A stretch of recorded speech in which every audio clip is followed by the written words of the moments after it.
the electric flux due to a line charge, right?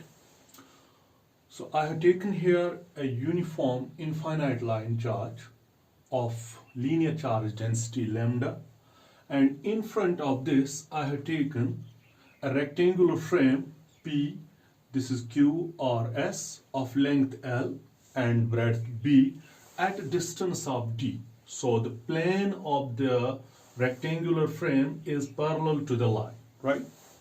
So now let's see how to calculate the electric flux, that is the total number of field lines crossing through the wire frame normally, okay?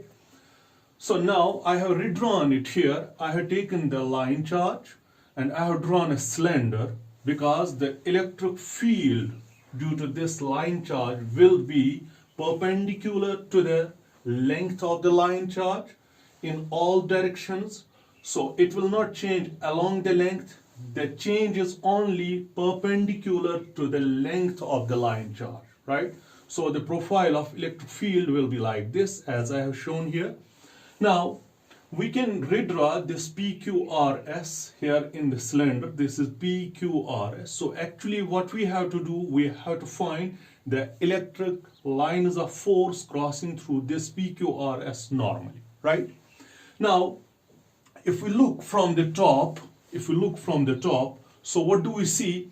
We can imagine it as a point charge here in the cylinder of length L. So the total charge enclosed will be lambda L.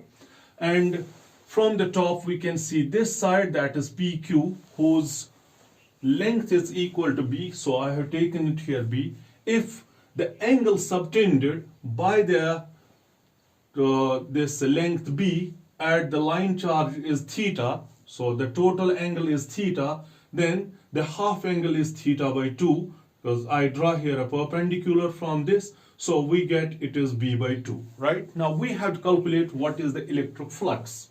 So electric flux through PQRS is equal to charge enclosed divided by epsilon naught, then it is the plane angle theta divided by 2 pi. But why we take this, right? So you have to find it.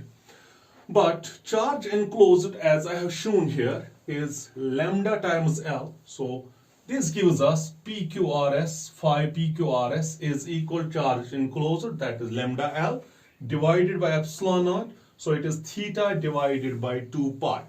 Now from this figure we can calculate what is tan of theta by 2. So tan of theta by 2 is equal to, this is B by 2, then it is divided by D, right? So this implies theta by 2 is equal to tan inverse B divided by 2D, or this implies theta is equal to tan inverse B divided by 2D. So this gives us therefore phi PQRS is equal to lambda L divided by epsilon naught to tan inverse B by 2D. So this is the flux through the rectangular frame PQRS. Now we can modify this to a square frame. If, for example, the length is equal to breadth is equal to A, say, so it becomes a square frame, then phi PQRS is equal, it is lambda, so it is L, so it is A divided by epsilon naught, then it is 2 tan inverse, so instead of B, we take A divided by 2D. Now the question for you is, if this wireframe is drifted through a distance R, right, what will be the flux through it?